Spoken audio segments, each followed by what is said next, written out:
You're listening to Ideal Practice, episode number 151. Last week, we talked about networking. Such a juicy topic, has lots of angles. It was a really fun conversation with my guest, Melissa Snow. If you haven't heard that one, you have got to go back and listen to it. Made me laugh all over again, actually, when I listened to it afterwards. But that episode made me think about all the different ways that we are challenged as business owners. There are so many times, y'all, when you are being called to expand, to step forward into something that we may not always feel like we're quite ready for. Whether that seems like a small thing to somebody else and a huge thing to you, or it's just huge. Whatever it is, those times, which happen a lot, require often great courage on your part. So today, to help you with that, I thought maybe I'd tell you about a few times that I have been through those moments myself and some of the strategies that I used to get me there. In fact, when I went back to look at this, I realized there's a real pattern here that I think could be helpful to you. So, stay tuned.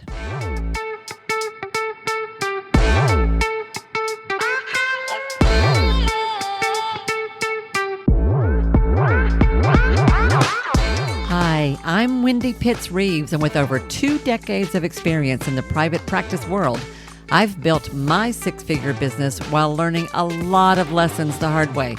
This is the first podcast that shows you how to apply the principles of energy, alignment, and strategy to build a practice that is profit-centered, but people-forward. This is the Ideal Practice Podcast. Hey guys, welcome back to another episode of the Ideal Practice Podcast. This is Wendy Pitts-Reeves, your host, and I am so happy to be hanging out with you guys today. Glad to be back at work. We just had a major holiday weekend here in the United States. How have you guys done with all that? Did you have a lovely Memorial Day? I hope you did. I do want to make a quick shout out to those who have served our country in various capacities with the military. Those, if you're a veteran, I'm just going to say thank you right here for all that you have done for us. If someone in your family falls into that category, thank you for supporting them in that work. If you are like so many of us and you spent the weekend out on the lake, I hope you're not too sunburned. I hope you had fun, but not too much fun. You know what I mean by that. And I hope it was great. I hope you got the break that you needed. And now we are back at work, right? Back to it. Yes, we are. Well, I have a lot I want to share with you today. But before I get into it, I do want to make one quick little plug, or maybe a favor is a better way to say it. I am getting constant requests from guests who want to appear in an interview. And I love that because I'm all about inviting people to be on this program that I think are going to be a good fit. What I am looking for, y'all, in a potential guest is someone who has something to share that will be inspiring to you, that will poke you a little bit. I kind of like that will make you think a little bit, and who has something practical to share that you can learn from. Some combination of all of that. That's what I'm looking for in terms of who I think would benefit you. But what you don't see is I also am looking for guests that I can help in some way. When I invite somebody to be on the program, I will often ask them, what are they working on in their business? What are they trying to promote right now? What message are they trying to get out there? Because I want to make sure that I can support them in that as well. I am all about helping out other entrepreneurs.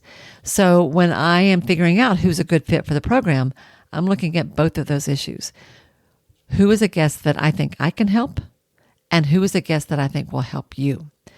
If you think you might be someone that falls in that category and you'd like to be considered for a slot on the Ideal Practice Podcast, I'm going to tell you how to apply. Go to wendypittsreeves.com/guest-application. That's guest, that's singular, G-U-E-S-T. wendypittsreeves.com/guest-application. Go fill that out, and we will add you to our roster of folks that we are taking a close look at. If you know of someone that you think should be considered for a slot on this program, send that to them and encourage them to apply. I don't bite, I promise. Well, not often anyway. And we would love to take a look at your what you have to offer or whoever it is you want to recommend. But I'm going to ask that you not email me and ask to be on the program, because I'm just going to write you back and tell you to do exactly this. We have got to get this into some kind of a system because we are being slammed. And this will help everybody. Okay. So wendypittsreeves.com/guest-application. I wanted to mention that before I go anywhere else with this episode. Okay. That's my homework. I promised my team I would tell you all that. All right. Now let's talk about how to play a bigger game. When you make the decision to start a business, to craft a private practice, there are lots of different aspects to that. You know that. We talk about that here all the time. But in my experience, for your practice to thrive and grow, you are going to be challenged as an individual, as a human being, in ways that you can't usually anticipate. I often say that running a business is like being in psychotherapy on steroids, because yes, your stuff is going to show up. We talk about that all the time, right? But not only that, you will have opportunities to play a bigger game, to step up to a higher level, to grow into a new version of yourself that you did not know you were capable of. And sometimes it happens in some really big ways. Often it starts really small in what feels like kind of quiet ways. I want to share with you a little bit of what I have been through over time and some of the takeaways. In fact, I've got a really, really cool thing I'm going to share with you today that I think you're going to love. So I was trying to think about how to start this, and there are so many, y'all. I mean, like literally like dozens of examples I could give you. But I was thinking about one of the first things I had to do. One of the first things I had to do when I started my practice was I needed to get the word out into the public in some way that my practice existed, that it was alive, okay? This was beyond just me as a practitioner. So when I first started my private practice, I rented space from a psychologist in town who was kind enough to let me use his office one afternoon a week on an hourly basis. I had one client for the whole first year. That's how I got started. It was a very, very, very teeny tiny beginning on the side of a very full-time job when I was running the family therapy department at a residential treatment center. But the day came when my first bit of growth, when I was ready to start my own thing. And I wanted to build a group practice. And I had certain ideas about what I wanted that to look like. Now, a lot of that I had to figure out over time, but I did start with a vision, which I have talked about here before. And one of the first things I had to do that was super uncomfortable for me was to connect with my local Chamber of Commerce.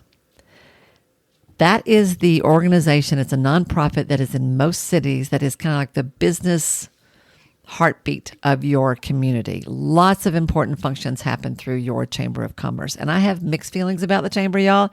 I will tell you, it's not always been the best relationship, but it's been a good one. And there are a lot of things about what they do that I really appreciate. So one of the very first things I had to do was convince myself to attend a coffee or a mixer at the Chamber so that I could start to tell people a little bit about this baby practice that I launched, this beginning group practice. That was a really, really scary thing because I'm an introvert. I'm an extreme introvert. I'm quite happy being behind a closed door with one person at a time all day, right? But I knew that if Cove Mountain, which was the name of my practice, was going to be anything of consequence, I had to start getting out into the community and building a reputation. So I made the decision to contact the Chamber. And I'm going to tell you in a minute what I did with that. I'm going to walk you through a process.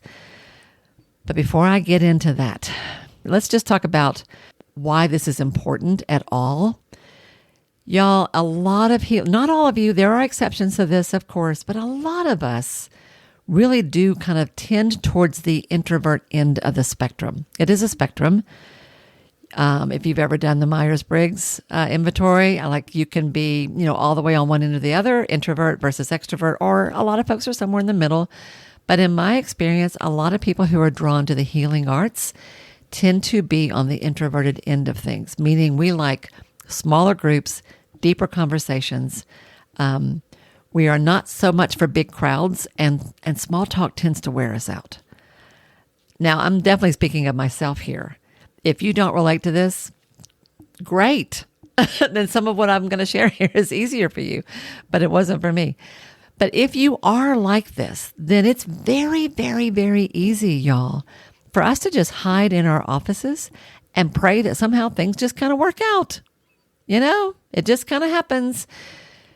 Okay, I got my license. Okay, I rented this cute little office. I've got a couch and 2 chairs. How cute is this? Look, my name is on the door and everything. Ha! Okay, clients, come on. Yeah, it doesn't work that way, does it? Here's the truth. Your success and the success of those who depend on you, whether that's your family, whether that's coworkers or staff, that all comes down. Now, here's something you don't hear a lot. That comes down to often your willingness to take risks. Your willingness to take risks. When I speak about this to audiences, to entrepreneurial audiences, I will often say, how many people in here own a business or are thinking of owning a business? And usually it's most of them, if it's that kind of audience. And then I will say, does your family think you're nuts? How many here think your family thinks you're crazy? Why can't you just go get a job and be happy like the rest of us? And that always gets a laugh because we can all relate to it. And it is funny. It is also true. You have to be a little crazy to want to start your own business to begin with, because it's anything but a sure thing. So just the fact that you have already made this decision or that you are seriously considering it, that tells me that you've already got this in you. You have a certain level of tolerance for risk already. And if you're like a lot of entrepreneurs, that's probably a fairly high tolerance. So there's a personality inventory that I don't know if I've ever talked about it on here or not. It's called the Kolbe A Index. That's KOLBE hyphen the capital letter A. It was designed by a woman named Kathy Kolbe. So the Kolbe A Index is a work styles inventory that measures kind of how you like to work. It's one of the tools I use a lot as a business coach and as a business owner. I use it when I hire people. I always have them to take the Kolbe. One of the 4 things that the Kolbe measures is your tolerance for risk. On that particular tool, it's called the Quick Start Index. So it's like if you're a high quick start, that means you're fine with having no idea what you're doing and you're just going to figure it out. If you're a low quick start, you like to kind of have all your T's crossed and your I's dotted first. That's kind of that range. So I am like a 7 or 8 out of 10 on the quick start measure. When I took the test the first time, I measured as a 7. I often think that probably is, I think I'm actually a little higher than that, honestly. A high quick start is quite comfortable trying something before they've got it all figured out.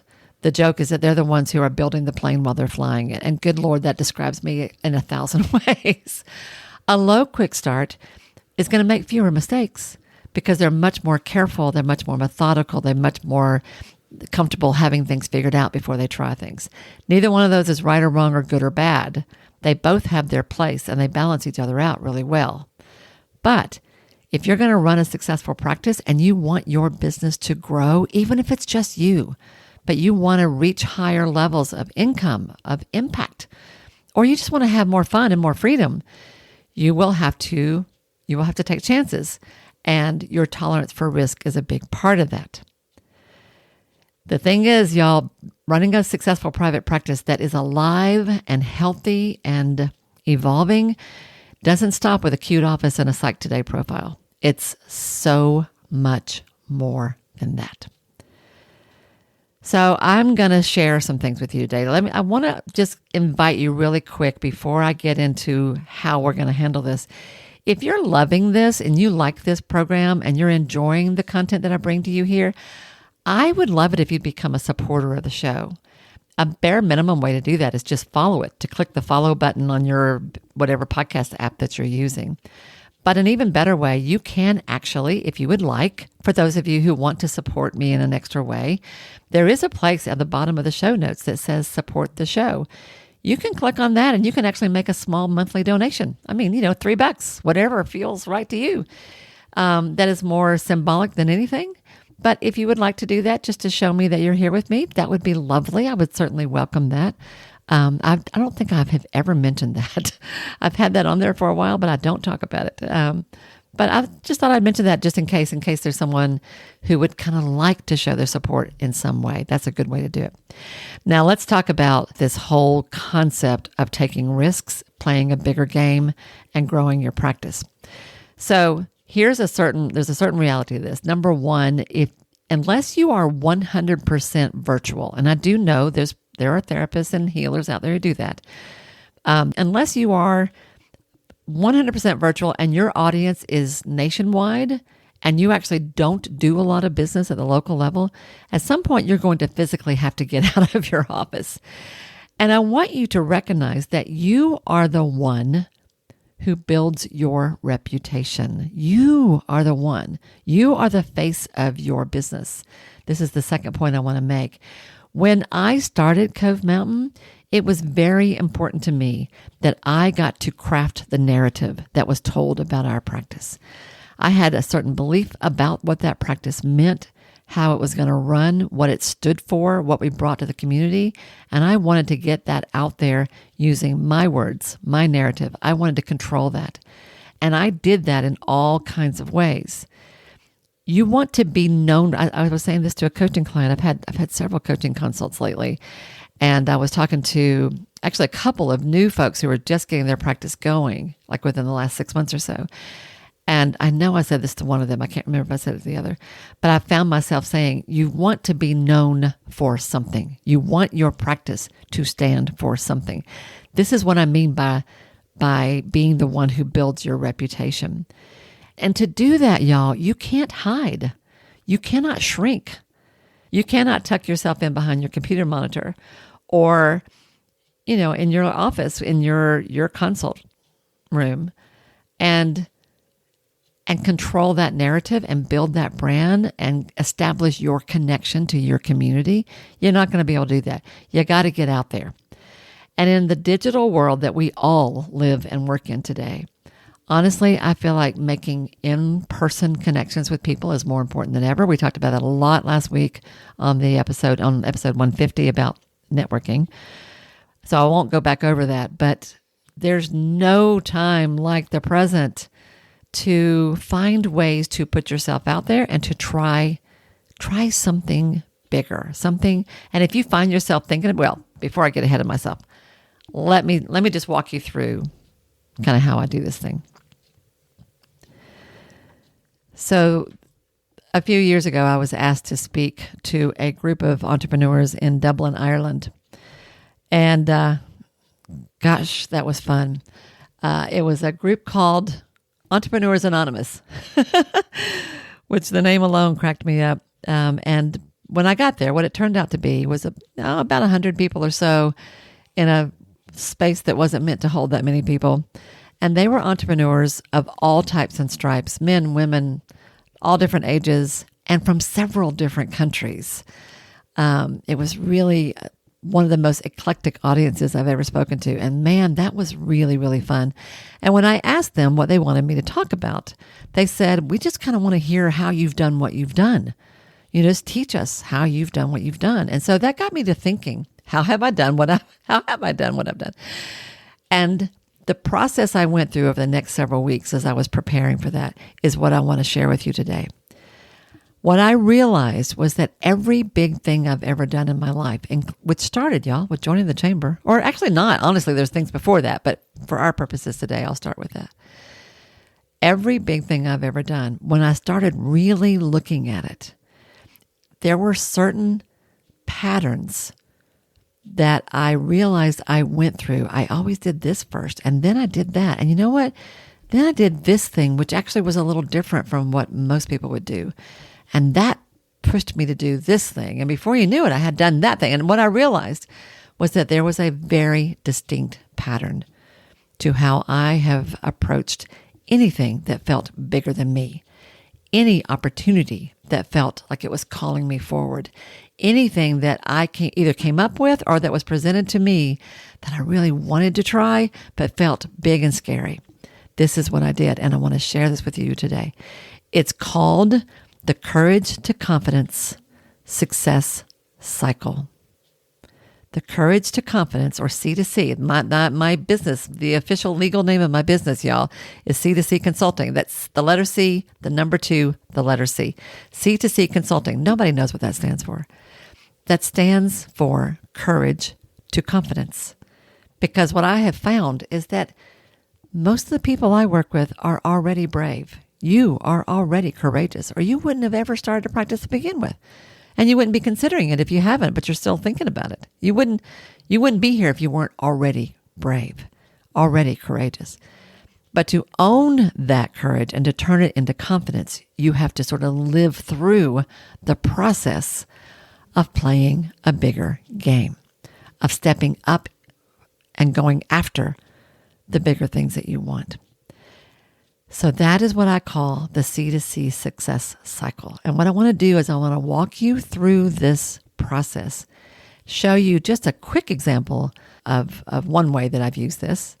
And then I'm going to talk about where it has taken me over time. So all big ideas start with that idea, right? With what I call the dream. That is the idea. What if I could start a group? What if I could actually hire young staff that I could train to be better clinicians? What if I could build a retreat center? What if I could launch an online course for parents of newborns?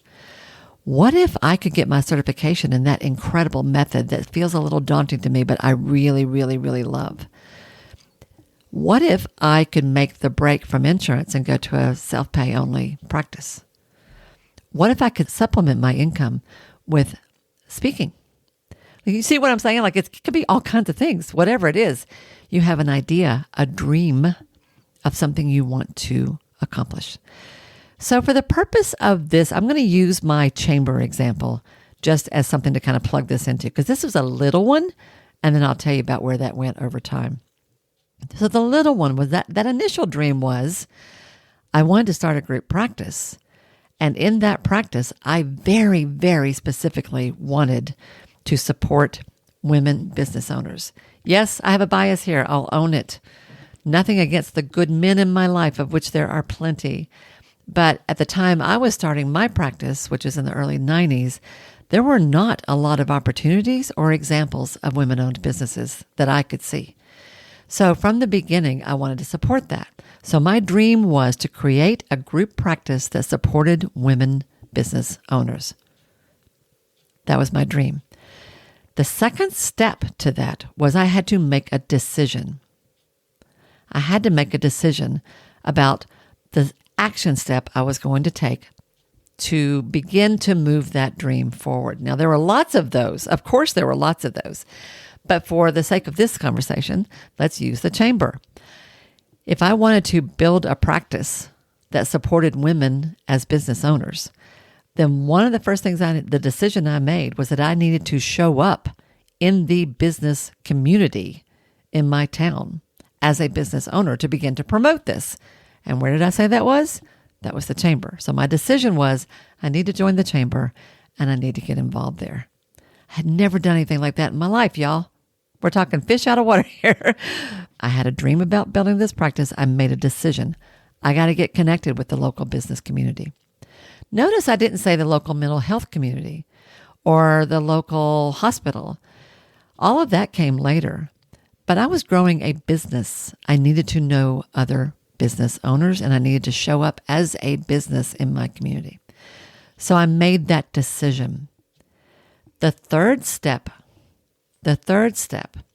was that I declared that decision in a very tangible way. Now, when I teach this, I will often say that you declare your intention, you declare that decision with your words or your wallet, which means you might just tell somebody, you might tell an accountability partner, you might post it online like a challenge. You might just announce it. And once you've announced it, now you have to do it because you've told everybody you were going to do it. Sometimes you declare that intention, that decision by by hiring a coach or joining a program or paying tuition for the graduate program you want to enter or the certificate program you want to get a hold of, or making a deposit on the building you've decided to buy or rent, whatever. So it can be your words or your wallet. But one way or another, the very next thing to do once you've made that decision is to declare it in some way before you do anything else. Well, the way I did that in this case was I called the chamber. I asked to speak to someone about membership and their programs and kind of how things worked there. I asked about opportunities to meet people, and the person I talked to told me about that they had twice a month mixers. They had an early morning coffee and they had an afternoon mixer, and how I would be welcome to attend to that. Here's that networking stuff. And this staff member I talked to invited me to come in to meet with her just to get an orientation to kind of how things work there. So the declaring piece of this was I made that phone call. And once I started talking to a human being over there, that was going to make it that much more likely that I was going to follow through with this intention and not chicken out, which would have been an easy thing for me to do back then. I'm just going to tell you.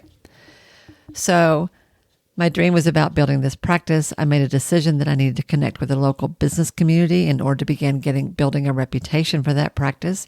I declared that intention by calling the chamber and setting up an appointment to go meet with someone and learn more about it.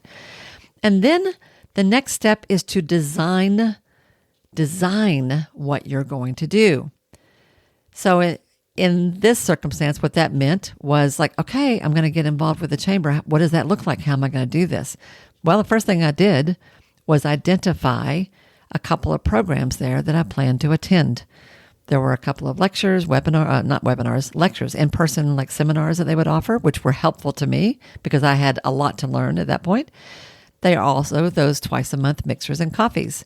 So I identified one of those. I identified a couple of those things, and I marked the time off on my calendar, which means I cleared my calendar. I was not going to be seeing clients at that point, y'all. I devoted specific time in my hours, in my earning hours, to devote to this because this fit my bigger goal. And then I went and got some business cards printed, and I picked out my outfit. I don't know about you, but when I'm going to go do something that makes me squirmy, especially if it's something that involves networking or meeting people I'm a little intimidated by, which I was in this case, I make sure I wear something I feel really good in, something I feel really sharp and professional and confident in, or at least look it, whether I feel it or not. So that's always a big part. That's one of my strategies, honestly. So the design piece of connecting with the chamber in service of my larger vision of building a practice was to literally make time in my calendar and make sure it didn't get messed up and to get business cards printed. Like, see how simple this is? But it was a step, right? The next step is to deliver. That means to take action on the intention that I set, that I declared, that I have designed. That meant on the day that I had that on my calendar, what did I do? I went. I sat in the parking lot for a minute to gather myself before I went in, but I went. I went to a workshop. Workshops are easier for me because there's a structure, and it's easy for me to talk to somebody sitting next to me at an event like that because we're there for a common reason. That's a lot easier than a mixer for me personally. But I went to both. I went to mixers and I went to workshops and stuff. And I followed the principles that I talk about in episode 10 here on the podcast, back when I talked about how to network like a ninja, or what ninja networking. I think that was what I called it. There's a sort of a process I laid out in there. I totally did what I teach you in that episode. But I went. So I delivered on my intention, my decision, my promise to myself. I delivered. After I got through those events, what did I do then? Well, I reviewed them. I did a little debrief. How did that go? How did that feel? What did I accomplish? Was that worth my time? If it wasn't, is there something I could do different that would make it more worth my time next time? Where did I stumble? Where was it easy? How could I modify my approach next time? What benefits did I draw from it? How can I connect that experience to something else? What I would do is I would go to my planner afterwards, or sometimes my journal, and I would jot down notes about who I met, what worked, what didn't, lessons I got out of it, and what I wanted to do next time. So I would do kind of a debrief about that experience. And then the last and most important step of this cycle is, I call it to dance. That is to celebrate. You just did something big, and you did something kind of scary, and you got through it, and you didn't die, as Melissa would say. In this case, I took myself out to lunch, and I went back to the office and told a colleague what I had done, who gave me a high five. Because, it was a kind of a thing. I was beginning to get out there and begin to tell my community about this brand new practice that was in town. And y'all, there were, to put this in perspective, at the time I was building my practice, there were 2 or 3 other small, well-established practices in town that had been there forever. They were known among the mental health community, like people like me knew about them, but the general public really didn't. They were sort of under the radar. My practice was the first ever to make a pretty public appearance in our community and to sort of stake a claim.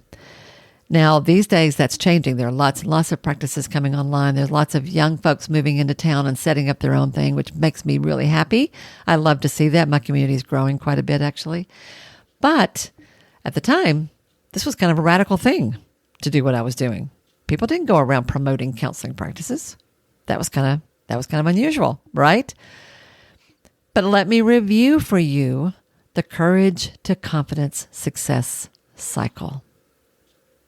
You start with one, you end with the other. You start with courage, you end with confidence, because you've worked your way through these steps. Dream, decide, declare, design, deliver, debrief, and dance. Once you get through that, once you do it over and over and over and over again. And let me tell you what's unusual about this and why I think this works in a way that other things might not. What I did in this process that's different is I declare my intentions first before I figure out the how. That design piece, that's the how. What a lot of folks will do, a lot of us will do, is like, I'm going to do this super cool thing. I've just got to sit down and figure out how. And when I get it all figured out and I've got it all in place, then I'll go tell people about it, and then maybe I can launch it and it'll be a thing. If you're a high quick start like me, first of all, you don't work that way. But even if you're a low quick start, you're much more comfortable figuring it out first. I'm going to challenge you on that, because that needing to figure things out, how, that's going to hold you back. And if you struggle with imposter syndrome, who am I to do this and what right do I have to do this? Girl, I got you. I'm way beyond you. Trust me, I have got that. I've been through that. I'm a lot better at it these days, but man, I wasn't when I was getting started. So this little success cycle that I've just walked you through has worked for me over and over and over again. And when I think back, I can go really all the way back, y'all, to high school, into big things I did that were scary for me then, that nobody else would have thought anything about, but they were a big deal for me. It is to this day how I do things that are hard. I dream about it. I make a decision about it. I declare it in some way. Then I go and figure out the how. I design it. Then I do it. I deliver on what I said I was going to do. Then I debrief. I process it. I review it. And then I celebrate. I dance through that accomplishment, because all of those pieces matter. All of those. So that whole simple little thing of getting involved in the chamber, you know where that went next? You know what the next thing was I did there? I was so struck by how traditional and masculine all their programs were, and that there was nothing there that spoke to the unique needs of women in business, or that were encouraging to women who were, at that point, still very much the outsiders. I went to the leadership of the chamber and encouraged them to consider starting a program specifically for women business owners. And, long story short, they took me up on that. That led to a special all-day event that we hosted, particularly for low-income women who wanted to start a business and find an entry point into the business community. That led to my being invited to join a statewide state government board that addressed women's economic issues across the state of Tennessee. That led me to starting a women's leadership summit. And somewhere in there, I ended up being asked to serve on the board of that chamber, which, if you know me at all, like, that's about as far away from what I would have ever expected for myself as anything. And over the years that followed, I moved through this cycle over and over and over again. And with each new iteration, my confidence grew. Of course I had problems. Of course I stumbled. Of course I ran into personalities that were really challenging. Of course there were times that were absolutely would knock me flat on my backside that were so hard and sometimes heartbreaking. Things, you don't grow without challenge, and challenges aren't always feel-good moments. But golly, there are lots of feel-good moments when you grow. And out of that simple little step of, I want to start this business, I need to tell somebody about it. Well, how do I do that? Well, I guess I better join the chamber. From there, the practice grew over the years and became an extremely well-respected and well-recognized entity in our town. Countless clinicians came through that practice and got their own start and went on to launch their own businesses in other ways. Hundreds, if not thousands, of families were impacted by the work of the people in that practice. And I personally went on to not only serve on that board, but to launch a conference for teenage girls as a volunteer. Then, when I was serving on that economic council, to start a leadership summit for women, both of which those events went on for over 10 years. And eventually I ran for office and served a time in public office, and one thing led to another and led to another and led to another. And then the day comes when I'm here talking to you on a podcast. The reason I want to share this with you is because you may not know me. And if you don't know me, it would be easy to assume that everything I do is easy and always has been, but it hasn't. I started my practice, y'all, when I had a toddler at home. I had only been out of grad school for 3 or 4 years. I hated the word business. I knew nothing about how any of this worked. And honestly, I was afraid of a lot of things. But I had always had this sort of inner drive to tackle things even when they were scary. It's only in hindsight that I realized that there was a pattern to how I did that. And I want to share this with you so that you too can move through whatever the next scary thing is for you. Whether it's like Melissa and I were talking about last week, attending a networking event or a conference, or inviting a colleague for coffee that you're afraid won't want to talk to you. Whether it's raising your prices or launching a program or expanding your practice and hiring your first W-2. Whether it's putting your name on a campaign sign, which is the most daunting thing I've ever done. Whatever it is, you too can play a bigger game. And I invite you to do so. Because this is how your business becomes the seat of your soul's expansion. And isn't that what it's all about? Yeah. All right, that's what I got for you today. I hope this has been helpful and maybe a little thought-provoking. I hope you feel encouraged, and I hope you believe me, because I don't say things I don't mean, y'all. When I say that you are already courageous, I mean it. And I encourage you to see that, claim it, own it, and follow the Courage to Confidence success cycle and move yourself into whatever's next for you, because the world is looking forward to seeing what you have to share. All right, everybody, have a beautiful week, have a powerful week, have an inspiring week, and I will see you right here next week on the Ideal Practice Podcast. Bye now. Hey, y'all. If this program has become important to you, if ideal practice matters, it would mean so much to me if you'd be willing to take just a minute to do one or two of the following things. First of all, would you follow or subscribe to the show here at Ideal Practice?